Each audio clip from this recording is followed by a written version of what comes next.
नमस्कार दोस्तों, स्वागत है आपका हमारे नए व्लॉग में। आज है नया दिन, नई सुबह और हम आज जा रहे हैं एक नई ट्रिप पे। ये एक रिलीजियस ट्रिप होने वाली है और हम आपको एक ऐसे धाम ले चलेंगे जो कि तीर्थों में तीर्थ माना जाता है। और मानना ये है कि जब सारे धाम आपके हो जाएं उसके बाद ये धाम करना जरूरी होता है, तभी आपकी चार धाम यात्रा सफल होती है। लखनऊ के पास में है ये जगह। चलिए आपको आज हम दिखाते हैं। और हमारा ये सफर 2 दिन का होने वाला है, तो जाहिर सी बात है हमारे 2-3 एपिसोड्स आएंगे, तो सारे एपिसोड्स का मजा लीजिए और बने रहिए हमारे साथ। रास्ते पे निकलने से पहले ये बिल्डिंग देखिए, और क्या आप कमेंट में बता सकते हैं कि ये बिल्डिंग लखनऊ में किस एरिया में है या किस सोसाइटी में है। ये रही टोटल बिल्डिंग और ये है उसका क्लब।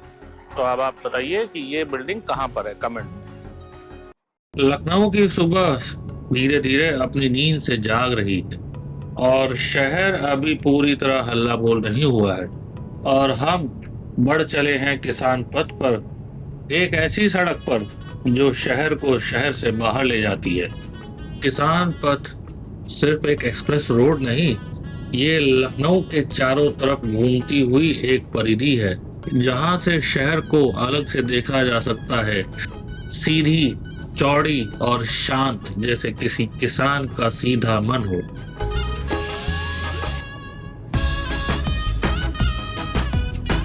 इस रास्ते पर चलती गाड़ी में न ट्रैफिक का शोर है, न ही हॉर्न की भीड़, बस सड़क है और मन को हल्का कर देने वाली हवा। शहर पीछे छूट रहा है और यात्रा धीरे धीरे शुरू हो रही है।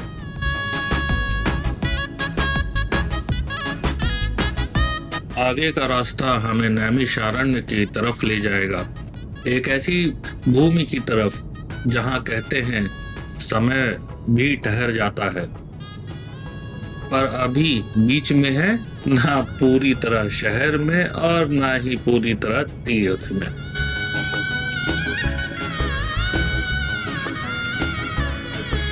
किसान पथ पर चलना एक प्रकार का मानसिक संक्रमण है। काम, जिम्मेदारी और शहरी सोच से थोड़ा दूर जाने का मौका, यहीं से यात्रा का स्वर बदलता है।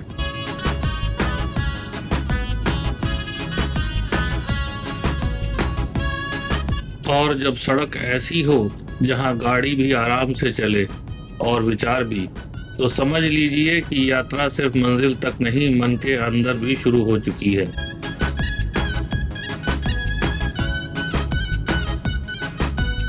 किसान पथ छूट चुका है और अब हम सीतापुर हाईवे पर हैं। ये रास्ता शहर की चमक से गांव और खेतों की तरफ ले जाता है।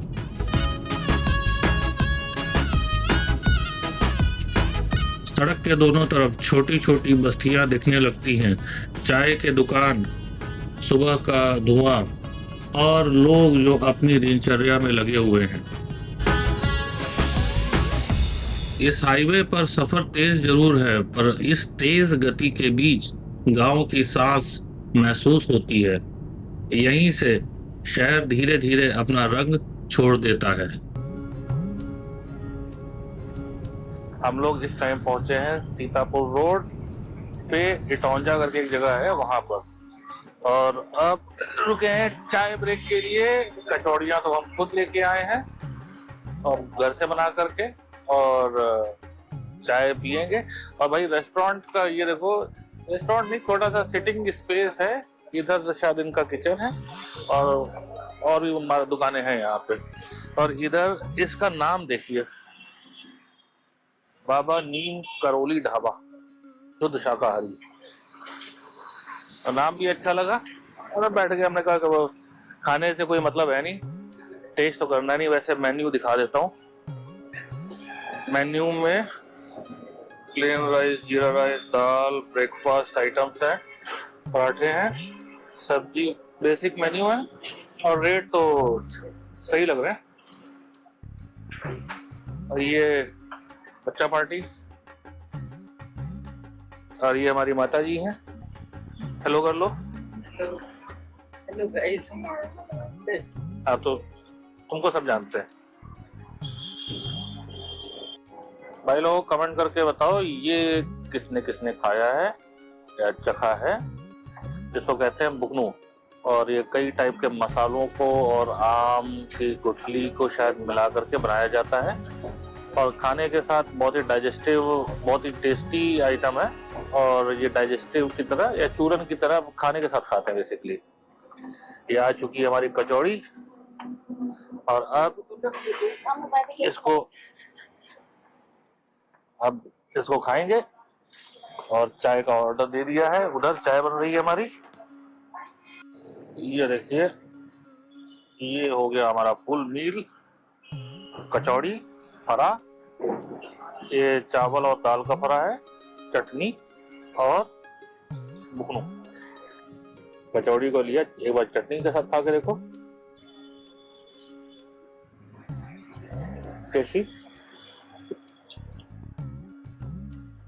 एक बार ये बुकनू के साथ ऐसे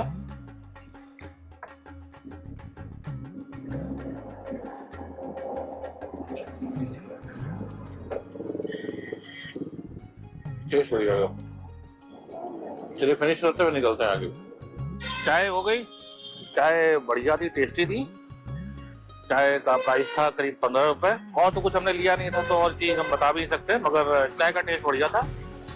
तो मेरे हिसाब से चाय के लिए पॉइंट ऑफ व्यू से तो प्रिफर्ड है, और कुछ आप आकर के टेस्ट कर सकते हैं यहाँ पे।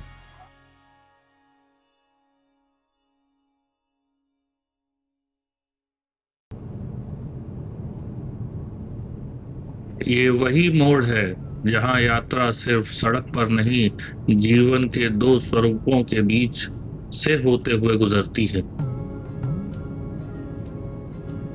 सीतापुर मार्ग से मुड़ते ही जब गाड़ी सिधौली की दिशा पकड़ती है तो वातावरण अपने आप बदलने लगता है, और अब ये मार्ग हमें सीधा नीम सार की ओर ले जा रहा है। यहाँ सड़क कुछ सक्रिय है और आसपास का जीवन कुछ और अधिक स्पष्ट दिखाई दे रहा है। खेत, वृक्ष और बीच बीच में बसे घर सब अपने स्वभाव में स्थिर और सरल दिखाई दे रहे हैं। इस मार्ग पर गाड़ी तेज नहीं चल पा रही है, वह देख समझ कर आगे बढ़ रही है, मानो यह पथ स्वयं कह रहा हो अब गति नहीं, संयम आवश्यक है। सिधौली से नीमसार का ये मार्ग छोटा जरूर है, पर यहीं से नैमिषारण्य की शांति का अनुभव होने लगता है।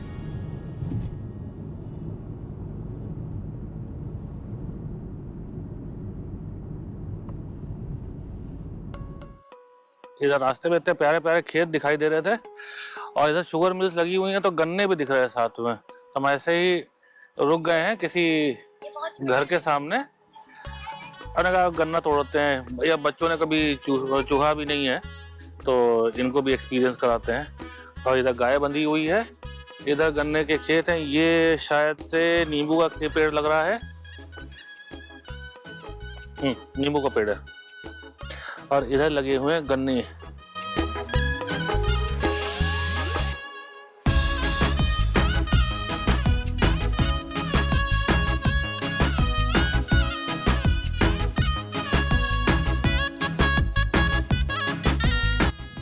ये देखिए फूस होती है जो अब गन्ना तोड़ने के बाद बचता है। गन्ने के इधर तो पेड़ बच्चे जैसे लगे हुए हैं। जिनका घर है उनका ये वाला खेत है, ये गलत खेत है, पता अब दूसरे खेत में चले जाते हैं। तो आइए इधर देखते हैं।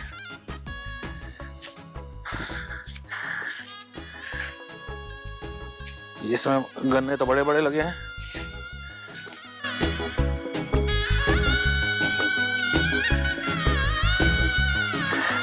ये पेड़ लाइन से लगे थे, काट दिए गए हैं।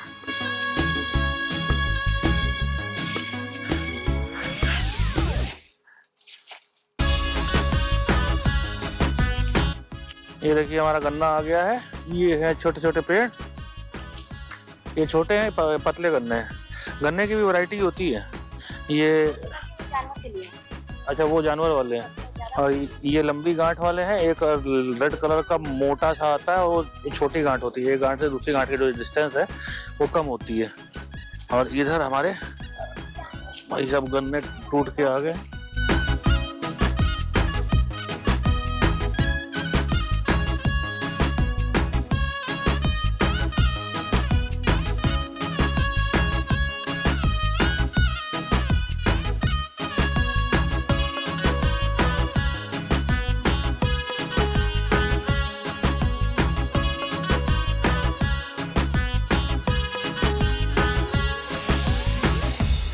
ताजे ताजे गन्ने के रस की बात ही कुछ और होती है। हमारा शॉर्ट ब्रेक खत्म हुआ, निकलते हैं और मिलते हैं आपसे नीमसार में। नीमसार की सीमा में प्रवेश करते ही मन शांत होने लगता है। यह वही भूमि है जहां युगों से तप, अध्ययन और साधना की परंपरा चली आ रही है। सड़क के दोनों ओर छोटे बड़े आश्रम, धर्मशालाएं और पूजा पाठ से जुड़ी दुकानें दिखने लग रही हैं। यह संकेत देता है कि अब हम केवल यात्री नहीं, यात्रा के साथ साथ साधक भी हो गए हैं। सीतापुर हाईवे से मुड़ने के बाद सिधौली से नीमसार की दूरी करीब 42 किलोमीटर है और ये दूरी हमने करीब 40 मिनट में कवर की है। नैमिषारण्य को पुराणों में ज्ञान और धर्म की भूमि कहा गया है। यहीं ऋषि मुनियों ने दीर्घ काल तक तप और अध्ययन किया था। आदर्श अवस्थी को राधे कृष्णा। जैसा कि आप लोग देख रहे हैं, आप इस नैमिषारण्य की महत्वपूर्ण भूमि पर पधार चुके हैं और इस भूमि का मैं आपको महत्व बताना चाहता हूँ। तो ये जो भूमि आप देख रहे हैं, एक समय की बात है, जो सत्यनारायण व्रत कथा आप लोग सुनते हैं, उस सत्यनारायण व्रत कथा का जन्म इसी भूमि पर हुआ। यहीं पर बैठ करके व्यास जी ने बोला और सूत जी ने लिखा।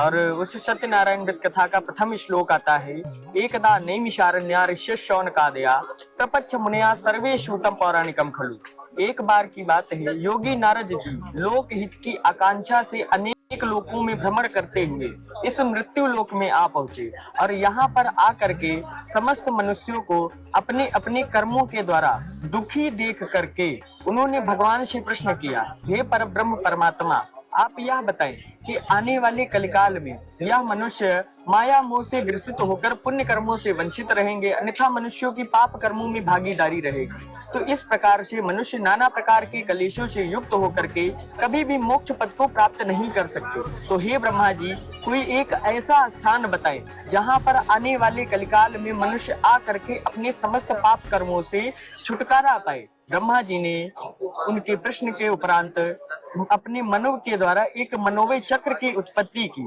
और उस चक्र को आदेश दिया कि इस भूमंडल पर जो सबसे पवित्र भूमि होगी वहीं पर आपको अपना स्थान ग्रहण करना है। और उस मनोरूपी चक्र को आदेश दिया।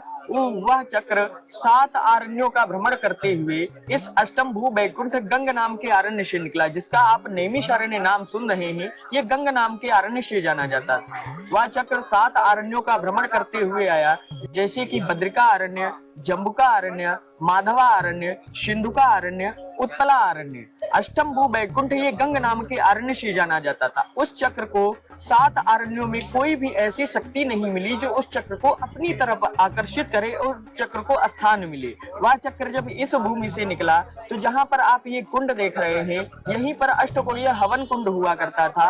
88,000 ऋषिगण बैठ करके सुबह के टाइम में हवन करते थे और शाम के टाइम में सूत जी बैठ करके 88,000 ऋषियों को श्रीमद् भागवत जी का वाचन करते थे। वो चक्र जब इस भूमि से निकला तो इस हवन कुंड से जो धुआं निकलता था, उस धुएं का और उस चक्र का टकराव हुआ और उस धुएं ने उस चक्र की नेमि को अपनी तरफ आकर्षित किया। नेमि संस्कृत में बोलते हैं, हिंदी में बोलते हैं धुरा, इंग्लिश में उसको एक्सल बोलेंगे। उस नेमि को अपनी तरफ आकर्षित किया और वह नेमि जैसे ही भूमि को स्पर्श करती है तो कहते हैं निमिष मात्र में उसने 6.5 पातालों का भेदन किया।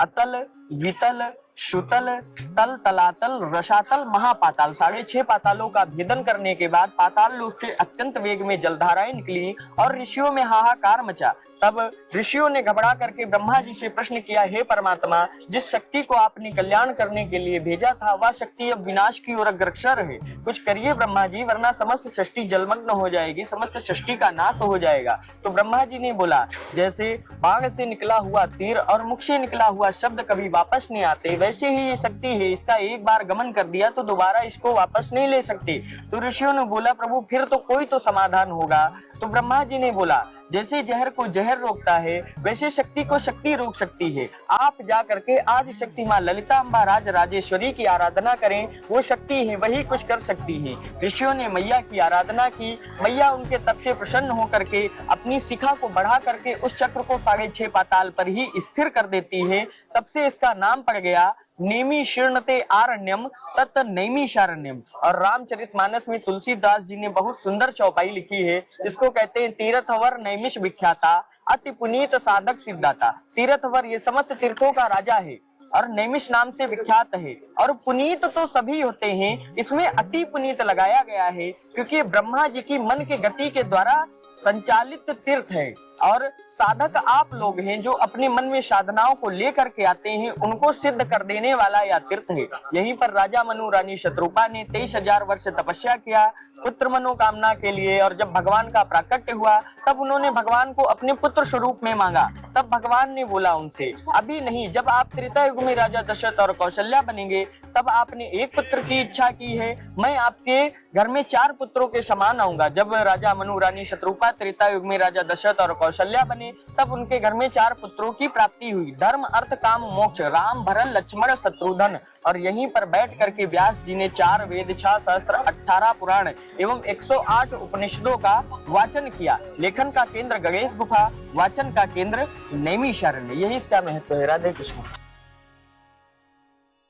चक्र तीर्थ में प्रवेश के बाद जिस प्रथम देवालय के दर्शन होते हैं वह है भूतेश्वर महादेव बाबा का मंदिर। यहाँ की शांति अपने आप मन को स्थिर करने वाली प्रतीत हो रही है। भूतेश्वर महादेव मंदिर को स्थानीय लोग आस्था और विश्वास के प्रतीक के रूप में मानते हैं। कहा जाता है कि जो भी मन की मुराद है भूतेश्वर बाबा हमेशा हर भक्त की मुराद को पूरा करते हैं। तो हर सफर हो खास शहरों से गांव और भी कई मंदिर इस प्रांगण में आपको देखने को मिलते हैं। मंजिल लगे अपनी से और इधर ये एक सरोवर सा बनाया हुआ है जहाँ पे सरस्वती माँ की मूर्ति सरोवर के बीचों बीच और उनके ठीक सामने ब्रह्मा जी की मूर्ति बनी हुई है। देश हो या दुनिया के महिलाओं के लिए यहाँ पे चेंजिंग रूम्स भी हैं, तो स्नान करने के बाद आराम से कपड़े चेंज करने के लिए प्रॉपर जगह है और बहुत सारे चेंजिंग रूम बने हुए हैं।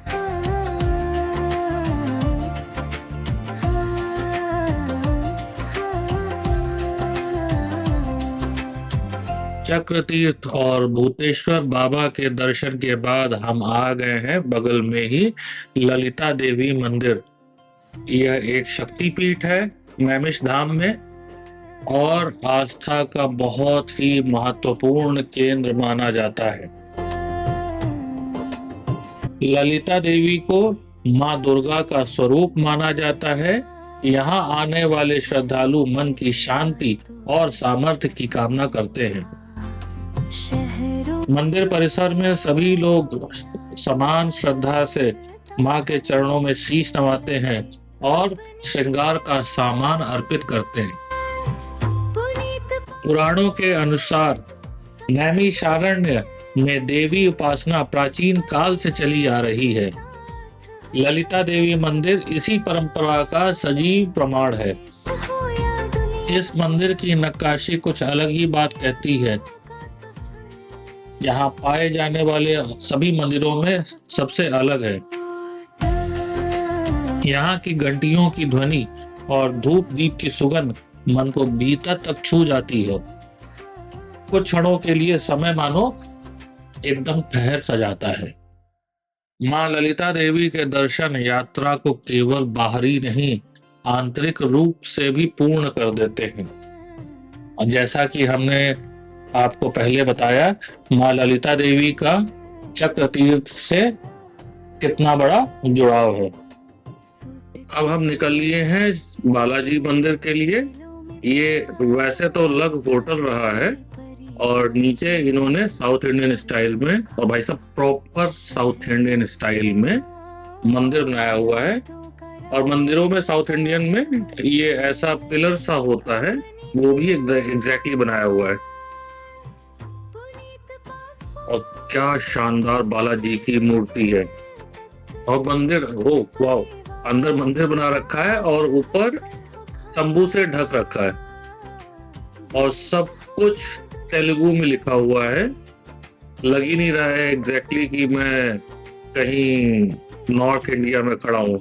मैं तो इमेजिन भी नहीं कर सकता, लखनऊ के पास आपको तेलुगु मिलेगी और इस टाइप का साउथ इंडियन मंदिर देखने को मिला है। जय बालाजी। मंदिर की खूबसूरती तो बहुत ही प्यारी है, मतलब ऐसा नहीं लग रहा कि ये साउथ से कहीं बाहर बनाया हुआ है। पूरी वाइब्स दे रखी हैं।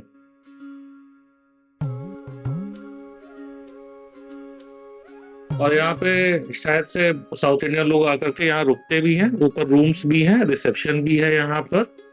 तो आई थिंक ये होटल कम मंदिर टाइप का बनाया हुआ है। बढ़िया लगा। और रास्ते में हमने 2-3 मंदिर और भी देखे हैं इस टाइप के।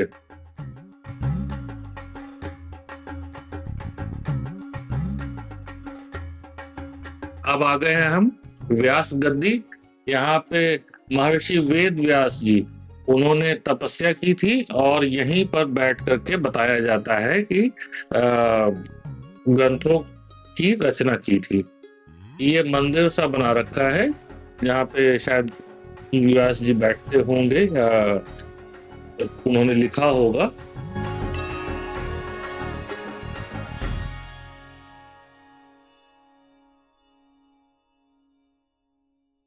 यहाँ बाहर एक वृक्ष भी है, जहाँ पर बताया जाता है कि महर्षि वेद व्यास ने बैठकर अपने उपदेश दिए थे अपने शिष्यों को। आइए इसकी भी एक परिक्रमा कर लेते हैं, फिर निकलते हैं अपने अगले पड़ाव की ओर।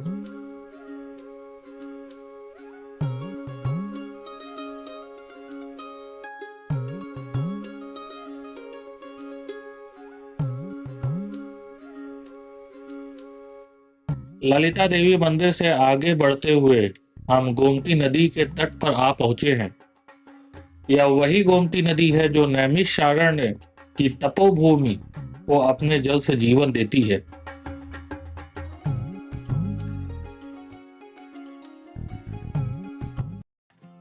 यहाँ गोमती नदी शहरों जैसी चंचल नहीं बल्कि शांत और गंभीर दिखाई दे रही हैं। इनका प्रवाह मानो ऋषियों की साधना का साक्षी हो रहा हो। यहाँ पे बना हुआ ये रिवर फ्रंट बहुत ही नायाब लग रहा है और ऐसा प्रतीत होता है कि पूरे नैमिषारण्य धाम में ही हर जगह कंस्ट्रक्शन और कुछ ना कुछ रिनोवेशन आपको देखने को मिल जाएगा। तो बनारस की तर्ज पर आप भविष्य में यहाँ भी उम्मीद कर सकते हैं कि आपको गोमती नदी की आरती दिखाई देगी। पुराणों में गोमती नदी को पवित्र नदी माना गया है। नैमिषारण्य में इसका तट स्नान, ध्यान और आत्मचिंतन का स्थान रहा है। अब हम आ गए हैं श्री विष्णु मंदिर। ये भी गोपुरम बना हुआ है, south Indian style, Andhra style में मंदिर है। बहुत ही प्यारा लग रहा है। और एंटर करते ही सामने विष्णु भगवान की इतनी भव्य मूर्ति है कि देख करके ही दिल खुश हो गया। और खास बात है कि ये व्हाइट कलर में है। सामने भोले बाबा है और पीछे साइड पे मंदिर है। मंदिर के अंदर फोटोग्राफी अलाउड नहीं है, तो हम अंदर से नहीं दिखाएंगे, बाहर से ही दिखाते हैं आपको। और ये इधर दुर्गा जी की मूर्ति बनी हुई है, ये भी बहुत प्यारी लग रही है। सूटकेस में सपने दिलों प्यार साथ चले परिवार। आप उम्मीद कर सकते हैं कि इस टाइप का आर्किटेक्चर और माता जी की मूर्ति आपको नॉर्थ इंडिया में, वो भी लखनऊ से करीब 90 किलोमीटर दूर, विद कंप्लीटली आई थिंक ये तमिल या तेलुगु लैंग्वेज है, मिलेगी। और गाना भी शायद तमिल तेलुगु चल रहा है, आपको मिलेगा। लखनऊ के पास आपको ऐसा आर्किटेक्चर साउथ वाला है, मुझे ऐसा फील हो रहा है जैसे मैं टोटली साउथ इंडिया में आ गया हूँ। अच्छा फील हो रहा है। और मोस्टली होटल, मंदिर, सब जगह तो ये आई थिंक तमिल या तेलुगु है, वो लिखी हुई है।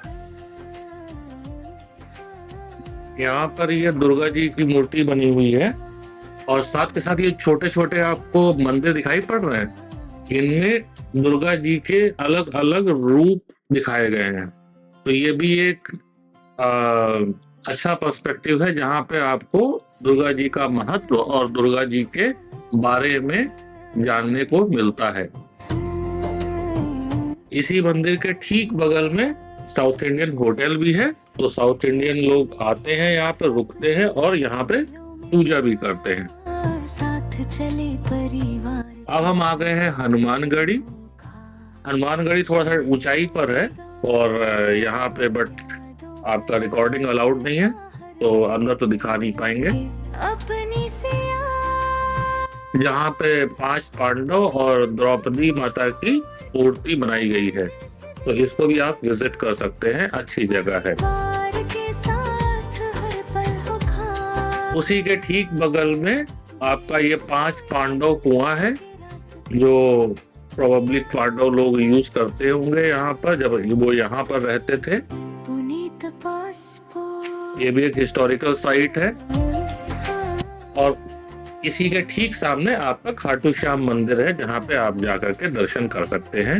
हमने भी किए, आप भी आराम से आ सकते हैं। और ये सारी चीजें अगल बगल में ही हैं, जस्ट 2 कदम पे।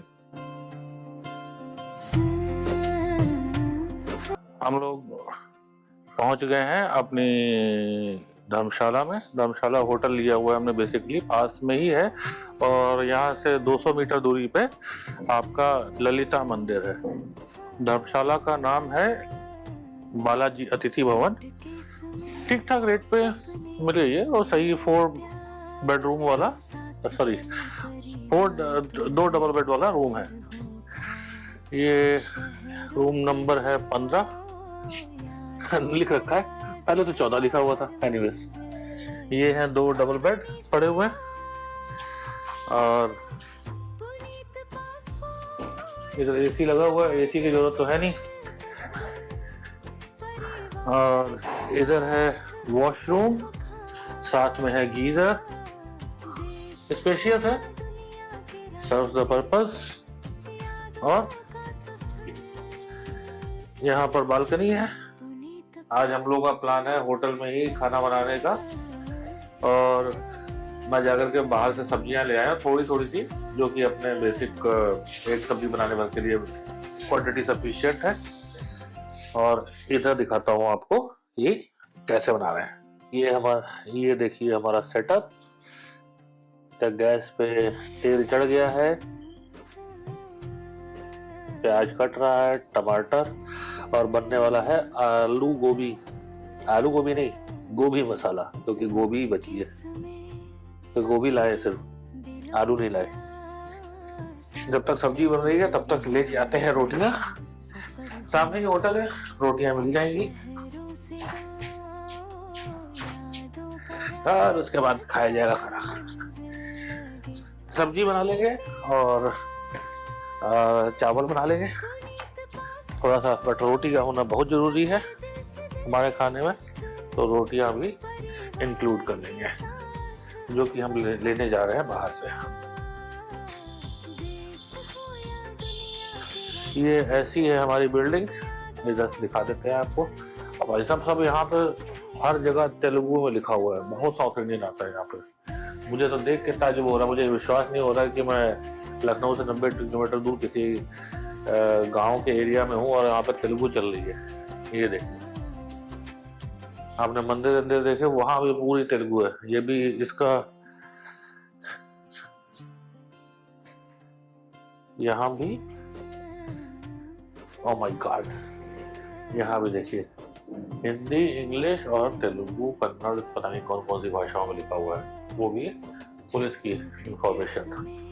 मतलब यहाँ पे साउथ इंडियन बहुत ज्यादा आता है, और होटल वाले बता भी रहे थे कि साउथ इंडियन एंड मराठी दो लोग बहुत ज्यादा आते हैं यहाँ पे, और यूपी वाले नहीं आते।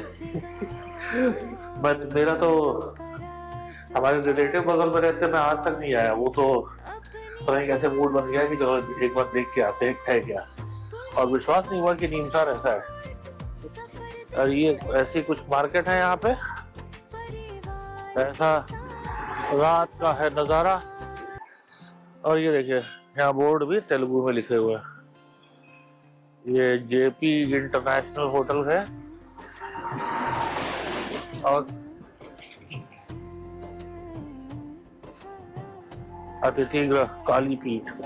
सूटकेस में सपने, दिलों में प्यार, और इस साइड पे आपका ललिता मंदिर है, थोड़ा 200 मीटर दूरी पे। चलिए यहाँ चलते हैं, रोटियां लेते हैं।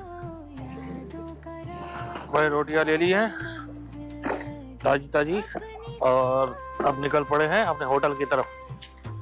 ये सामने अपोजिट साइड पे होटल है, ये है सामने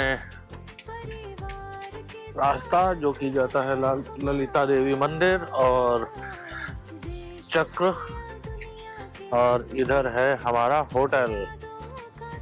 होटल का नाम है, सब देखिए तेलुगु में लिखा हुआ है, ये है हमारा बालाजी अतिथि भवन। ये हमारी गोभी तैयार हो गई है, अभी तो भूख नहीं है, थोड़ा जल्दी तैयार हो गई उम्मीद से, तो थोड़ी देर बाद खाएंगे। यादों का रास्ता हर मंजिल लगे अपनी से आज, पुनीत पासपोर्ट। तो हमारा डिनर हो गया, खाना बढ़िया बना था, घर के बाहर घर का खाना मिल जाता है ना तो मजा आ जाता है। अब आज के लिए क्लोज करते हैं और मिलते हैं आपसे कल नए एपिसोड में। अभी और भी जगह बाकी हैं जो कि हमको विजिट करनी है, तो वो हम करेंगे कल, और कल हम वापस जाएंगे लखनऊ।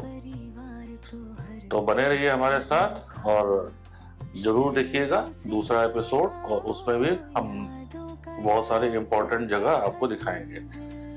तब तक के लिए नमस्कार and thanks for your time. दुनिया के रास्ते